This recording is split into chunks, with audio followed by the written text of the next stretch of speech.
এইখিনি মোৰ হাতত বহিছে, কিমান ধুনীয়া লাগিছে চাওকচোন ফ্ৰেণ্ডছ, কিমান ধুনীয়াকৈ খেলি আছে মোৰ হাতত বহিখিনি। মোক কিমান মৰম কৰিছে সি, আপোনালোকে চাওকচোন মুখৰে কিমান মৰম কৰি আছে। এইটো পখিলা, ইয়াত এটা গছ কাটি মানে ঢাল কাটিছোঁ, গছটো কাটি মিচিংটো বেয়া হৈছে, মালিকে বনাব গৈছে ফ্ৰেণ্ডছ।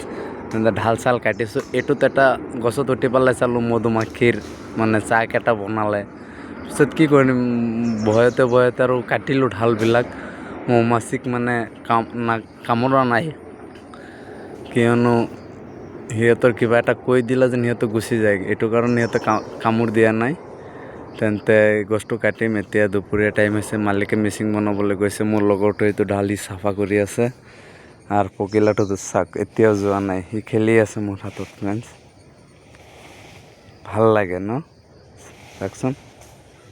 তেন্তে ফ্ৰেণ্ডছ আপোনালোকে ভাল থাকিব, আৰু এটা ভিডিঅ'লৈ আহিম।